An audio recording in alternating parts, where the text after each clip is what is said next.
52 வார உச்சத்தை தொட்ட 5 பங்குகள் பத்தி தெரிஞ்சுக்கலாமா? ஃபர்ஸ்ட் வந்து ஏயு ஸ்மால் ஃபைனான்ஸ் பேங்க்.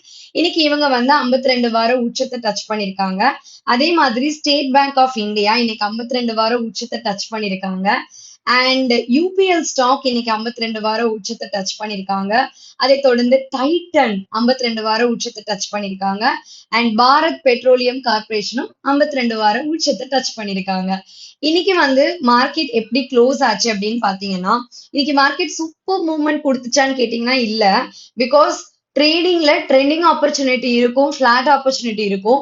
இன்னைக்கு பெருசா ரெண்டுமே கிடைக்கல. இன்னைக்கு வந்து அகெயின் நிஃப்டி நேத்தோட க்ளோசிங்கை விட இன்னைக்கு வந்து 25,593 அப்படிங்கிற லெவல்ல ஓப்பன் ஆகி 25,679 வரைக்கும் ஹை போயிட்டு 25,491 அப்படிங்கிற அந்த லோவை பிரேக் பண்ணாம 25,509 அப்படிங்கிற லெவல்ல க்ளோஸ் ஆயிருக்கு. 87 புள்ளிகள் வந்து இன்னைக்கு நிஃப்டி வந்து சரிவு. ஸோ ஓவராலா நிஃப்டியுடைய ட்ரெண்ட் வந்து இன்னைக்கு மட்டும் இல்லாம லாஸ்ட் 3 வீக்ஸாவே வந்து ஒரு பியர் பேட்டர்ன்ல இருக்கு. லெட்ஸ் see நாளைக்கு எப்படி நிஃப்டி இருக்குன்னு பார்க்கலாம்.